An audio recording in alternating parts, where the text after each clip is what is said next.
افشاگری های تازه فرزانه ناز در دبی و حقایق تازه فیلم جدید فرزانه ناز در دبی. آیا با واقعیت فرزانه ناز در سینمای دبی نقش بازی کرده است؟ دلیل دوری فرزانه ناز از هنر موسیقی چی بوده است؟ من در این ویدیو پیرامون همین موضوعات خواهم پرداخت. پس در ادامه با کانال من بود.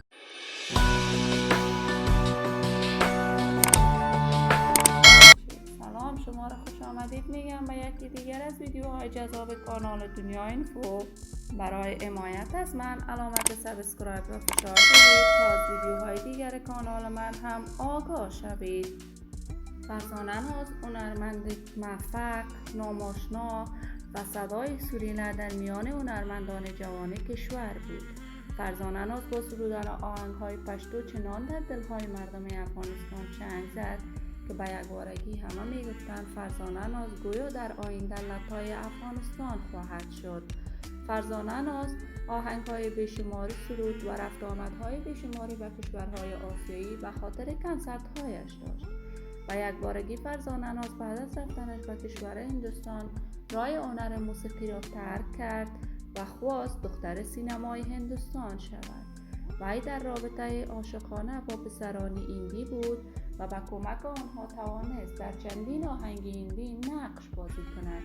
جدیداً فرزانه ناز در کشور دبی زندگی می کند و در آنجا خواسته در چندین فیلم عربی نقش بازی کند و جدیدترین فیلم عربی فرزانه ناز قرار است تا چند روز دیگر در سینماهای دبی نشر شود. فرزانه ناز اکنون راه هنر موسیقی را به طور کامل ترک کرده است و دیگر آهنگی برای علاقه‌مندانش ثبت و نشر نکرده است. وی مصروف صفحات اجتماعیش از جمله صفحه تیک تاک است و همیشه مصروف گیم بازی کردن با چهره‌های مشهور افغانستان بوده است.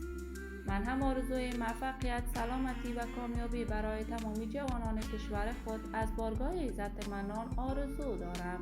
دوستان نهایت عزیز، شما هم نظریاتتان را در بخش کامنت با من شریک بسازید. این ویدیو را با دوستداران و علاقه‌مندان فرزانه ناز به اشتراک بگذارید.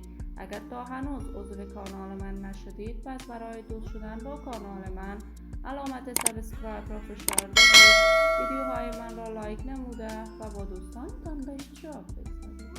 سلامتی شما نازنینان آرزوی من است. تا درودی دیگر، بدرود.